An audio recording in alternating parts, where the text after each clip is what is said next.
Hostel 3వ అంతస్తు నుంచి దూకి విద్యార్థిని ఆత్మహత్య చేసుకుంది. చిత్తూరు జిల్లా కుప్పం పిఎస్ కళాశాలలో ఈ ఘటన జరిగింది.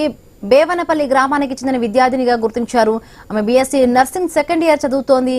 ఇద్దరు లెక్చరర్లు వేధించారని విద్యార్థిని తల్లిదండ్రులు ఆరోపిస్తున్నారు. ఆమె సక్రమంగా కాలేజీకి రాలేదని కాలేజీ యాజమాన్యం అంటోంది.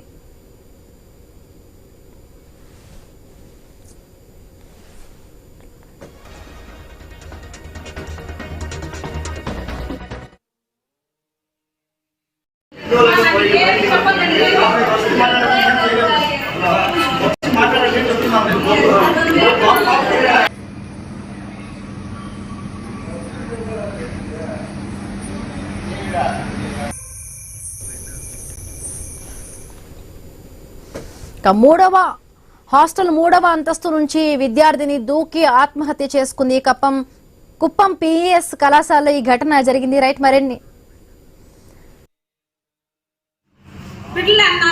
ఎంత నమ్మకంతో పంపిస్తారు. బిడ్డ తెల్లారి చదువుకొని వస్తుంది అనేసి ఈ బిడ్డకి న్యాయం అడిగిన దానికి మేము వచ్చిన దానికి సెక్యూరిటీగా చేయాలని చెప్పినారు మా నాన్నని.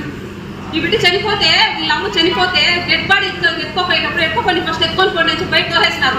తర్వాత మా నాన్నని నేను సెక్యూరిటీగా చేయాలని సెక్యూరిటీగా జాబిస్తామని చెప్పినారు. ఇప్పుడు ఈ బిడ్డ నేను సాగుతా ఉన్నాను.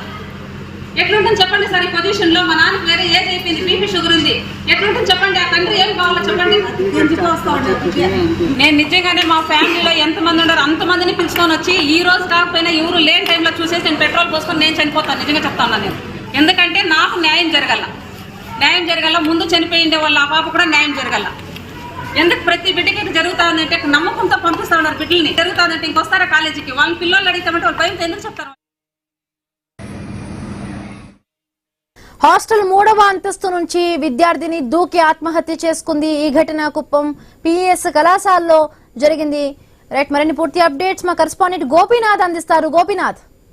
హిమబిందు చిత్తూరు జిల్లా అంటే కుప్పం నియోజకవర్గంలోని పిఎస్ మెడికల్ కళాశాలలో అత్యంత ఘోర ఘటన చోటు చేసుకోవడం జరిగింది. పల్లవి అనేటువంటి విద్యార్థిని బిఎస్సీ నర్సింగ్ సెకండ్ ఇయర్ చదువుతుంది.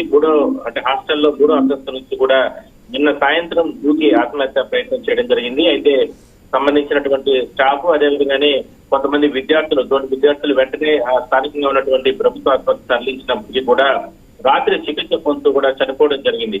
అయితే ఇద్దరు లెక్చరర్లు గత కొద్ది రోజుల నుంచి కూడా వేధిస్తున్న కారణంగానే ఆమె అంటే ఆ విద్యార్థిని ఆత్మహత్య చేసుకున్నట్లు వాళ్ళ కుటుంబ సభ్యులు చెప్తున్నారు. ఈ మధ్య కాలంలో కూడా పిఎస్ మెడికల్ కళాశాలలో కొంతమంది విద్యార్థులు తీవ్ర ఆగ్రహం వ్యక్తం చేయడం, ఒక విద్యార్థి కూడా గతంలో కూడా పాయిజన్ సంబంధించినటువంటి తీసుకొని అతను కూడా ఒక విద్యార్థి ఆత్మహత్య చేసుకోవడం, ఇట్లా వరుస ఘటనలతో ఒక్కసారిగా పిఎస్ మెడికల్ కళాశాలలో అసలు ఏం జరుగుతుంది, విద్యార్థులకు సంబంధించి ఎందుకు ఈ రకంగా ఆత్మహత్యలకు పాల్పడుతున్నారు అనే దానిపైన జిల్లా యంత్రాంగం దృష్టి పెట్టడం జరిగింది. చిత్తూరు కలెక్టర్ దీనిపైన పూర్తి స్థాయిలో దర్యాప్తు జరుపుతున్నారు.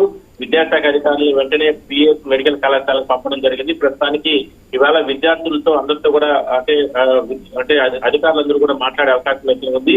సో మొత్తం మీద పల్లవి చనిపోవడానికి కారణం కొంతమంది లెక్చరర్లు లేదంటే వాళ్ళు వేధింపులు గురి చేయడం కారణంగానే చనిపోయినట్లు చెప్తున్నారు. మరి ఏ రకంగా వేధింపులు చేశారు లేదంటే నిజంగా ఇంకైనా సరే కారణాలు ఉన్నాయనేది ప్రస్తుతానికి ఇన్వెస్టిగేషన్ జరుగుతుంది. పోలీసులు కేసు నమోదు చేయడం జరిగింది. అయితే పిఎస్ మెడికల్ కళాశాల యాజమాన్యం మాత్రం పల్లవి గత కొద్ది రోజుల నుంచి కూడా కళాశాలకు రావడం లేదు, కాలేజీకి రావడం లేదు, ఇంట్లో సమస్యల కారణంగా రాలేకపోతున్నానంటూ కూడా చెప్పినట్లు, దానివల్లనే కాస్త మందలించినట్టు చెప్తున్నారు. సో మొత్తం మీద పోలీసులు మాత్రం కేసు నమోదు చేసి దర్యాప్తు జరుపుతున్నారు. వరుస ఘటనలతో పల్లవి మృతితో ఒకసారిగా పిఎస్ మెడికల్ కళాశాలలో వాళ్ళ తల్లిదండ్రులు వాళ్ళందరూ కూడా పెద్ద ఎత్తున ఆందోళన చేస్తున్నారు. సో పోలీసులు మాత్రం వాళ్ళకందరికీ కూడా నచ్చజెప్పే ప్రయత్నం చేస్తున్నారు. మొత్తం మీద ఈ రోజు మరికొన్ని విచారణలు విద్యార్థులతో కూడా కలిసి మరికొన్ని విచారణలు కూడా జరిగే అవకాశం అయితే ఉంది.